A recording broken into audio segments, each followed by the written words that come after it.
Going to put the pasta through the machine. So this is basically 1 egg, 100 grams of double O flour, or you can use plain or strong flour. This one has got some liquidized spinach in it, and that's the lasagna we made in the live lesson. So this starts off at number 7 rather than number 1, but you can't put it a big bit in, otherwise you have to roll it out a little bit first, otherwise it gets stuck in here. This one is on the 7, which is the thickest one it goes, but it's not as wide as the average one. Sometimes it's only that thick, and it should be a little bit wider. So we're going to put it through, and as you can see, I'm struggling to do this straight away, and now it's okay. So now it goes like that, then that goes down to number 6. Sometimes it's the opposite way around. So now I'm on number 6.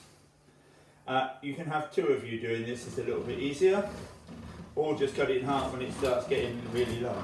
So that's number 6, number 5,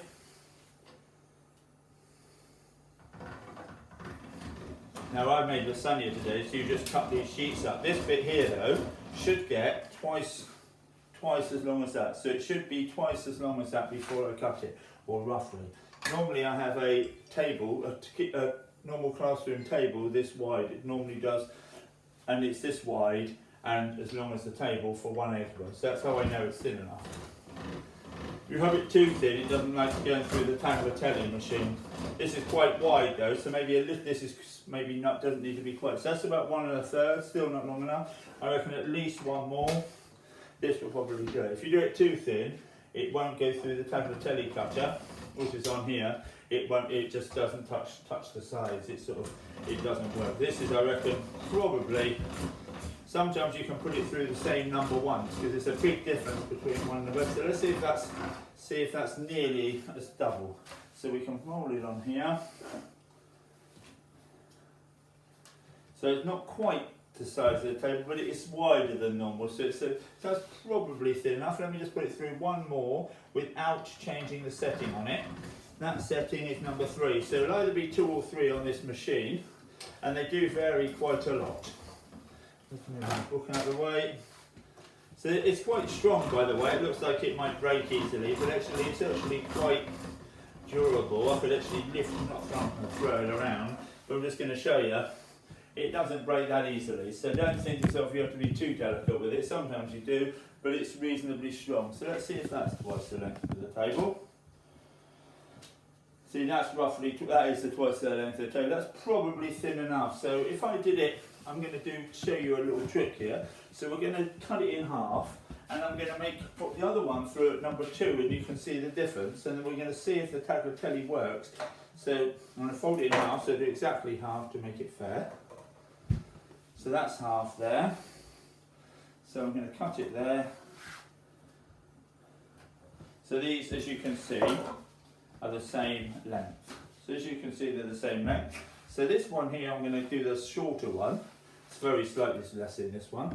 I'm going to put it through number 2. And so sometimes a big difference between the numbers. So this should get probably 6 inches, which is 15 centimetres longer, we'll see, or really definitely longer. Actually, it's not really pinching it a lot, so it's not going to roll it out a lot thinner, but it's a little bit longer. So as you can see now, this is definitely longer, by about 6 inches, like I said. So now we're going to see if this one goes through the tagliatelle cutter, and if you can just move the camera a little bit nearer to this bit here, see it coming out of here. So now you need to move this handle, this is spaghetti, and this one's tagliatelle. Hold it up. You need to do it clockwise, and it seems to grab it. So once it grabs it, it doesn't always grab it, so you have to make sure it is grabbing it. So you have to lift this up a little bit, otherwise it doesn't connect it. It is coming out all right, that's good. And once I've done this, I'm going to show you. Sometimes you have to lift this bit up, otherwise it doesn't go through. And it is actually cutting it. And this goes into boiling water. Some people dry it out in Italy. They have rolling, not rolling pins, like loads of wooden handles, thin little dowels, and they put it over and they dry it, and it doesn't stick together so long. So that goes into boiling water. It only takes about 3 or 4 minutes till it's al dente. So this one, then I can probably do a little bit thinner. So this one I'm going to do down to number 2. So that's one way how you can do it. You can do a little bit down to number 2. Sometimes I've done it so thin it doesn't grab it. I might even do that, like one piece of this down to number 1 to show you. So that should be. So I'm going to do a little bit of this down to number 1. which is the thinnest one this goes. Oh, not that thin actually, but it's reasonably thin. Let me just put this through a couple of times at number 1 and see if the tagliatelle machine picks it up.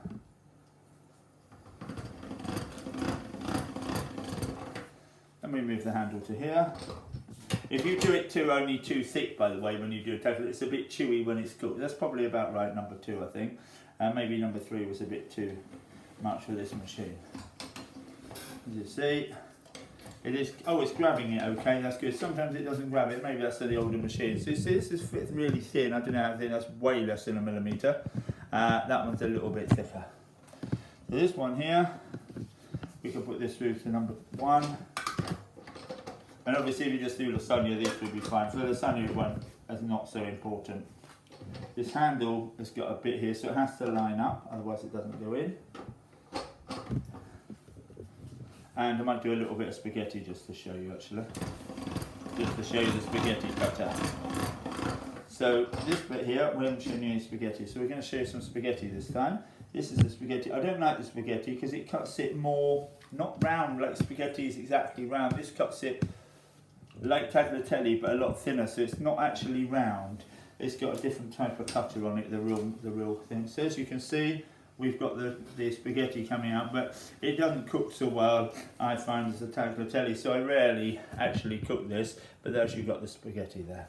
Thank you. I made the lasagna this morning in the live lesson. Here's the lasagna here. I portion controlled it, so if you do this for the exam, you have to portion control it. You'll lose marks if you don't. So I portion controlled it by doing half a cherry tomato and a bit of parsley, so you'll need to garnish it because then you've got more to write about for the evaluation. Also, I could cut it, so I could cut it. That will also show portion control. So I cut it, and this is roughly 4 portions, depending how it, but I would say that's 4 portions in the average restaurant. So 4 portions, nice and neat. Make sure you cut it nice and neat. You can even go around it. When you're serving this up, I cut it round here. The 2 biggest mistakes people make are not enough cheese sauce. You can see there's a bit of pasta showing here, so maybe I did that mistake, but it looked okay. But then the pasta shows through, which I was surprised. And also wipe this, as you can see, there's no black bits on here. Make sure you wipe that, otherwise you get loads of black bits on here. This was 20% fat, and as you can mince, and as you can see, there's loads and loads of fat in here. So what we're going to do, we're going to weigh this, how much fat's in there. Some of that though is I put a tablespoon of oil in there, so 15 grams roughly, 14-15 grams is thing. So we're going to weigh this. We're going to put the scales on, and as you can see, fats. And this is so some of this is water underneath. So it might not all be. You see, some of this is mince and water here. So it's not actually all fat, but I reckon.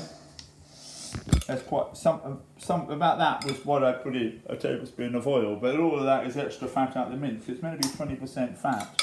So let's see.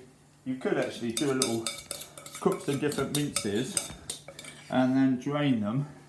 As you can see, that's 60% fat, but 15 grams of that, and some of that's water, and that's not actually quite true because there's some bit mincy bits in there really. So, but as you can see, there's quite a lot of fat in there, and that's saturated fat, which is the unhealthy fat. Some fresh pasta here. We've got some white pasta, tagliatelle, spaghetti, and some green pasta. So we're going to drain this in the colander. When draining it in the colander, try not to hold the handle, just in case you pour it on yourself. So put it in there. As you can see, we've got some green pasta in there. That only took about 3 or 4 minutes to do. Drain it for a bit. Then we're going to put some of it in this pan here, which is a bit of fried onion garlic cream. Normally carbonara's got bacon there. I haven't got bacon, but I've got a whole chicken breast. So rather than actually put it in, and also they put some egg in it. So we've got a little bit of egg here, so I'm going to put a bit of egg in, I think. Sometimes they put egg yolk in it or whole eggs, and that gets it, sort of helps it set. So we're going to put in some cheese, bring it. I'm going to put some cheese. Now normally I'd have some parmesan here, but I've got a little bit of red Leicester cheddar and a bit of, well, no parmesan, there's a tiny bit in there, you can see some in here. So we're just going to put that in there to dissolve a little bit for about 30 seconds. Then we go home to here, we're going to have a chicken breast here. So we're going to slice it up. So rather than chop it in, we could just chop it up and put it inside, which is one there. But in a restaurant, they like to put the meat on top. So we're going to slice it up. And this has been cooked in the oven now. I've fried it first and I finished it off in the oven. So as you can see, we found it, and we're going to put that on top. And that's what. And we've got a bit of garnish here. Also, I've got a bit of parmesan here, so we can either grate it, and we're going to put the egg in. As you can see, it's reasonably thick. We'll put the egg in as well. And sometimes they have egg yolk. There we go. I'm going to turn it off now. So that sauce has gone quite thick now with the cheese in it. Now we're going to put a little bit of the pasta in because there's not enough. There's not enough. So we're only going to put half of this in, but I've got some green pasta, so I'm going to try and put some of that in as well. Only going to put about half of it in. And bacon would be good in this. Mushrooms would also be good, carbonara, but it's a sort of a carbonara. Or actually chicken Alfredo, sometimes they could do something like this. So it's like a creamy sauce. And we're going to put some parmesan on top, which I'm going to show you one different way to do it. So we're going to put that on the plate, and that's the fresh pasta lasagna, which was the main thing. So depends on how hungry people are, that'll probably be similar to what you'd get. Then we put this on top, a fan of chicken on top.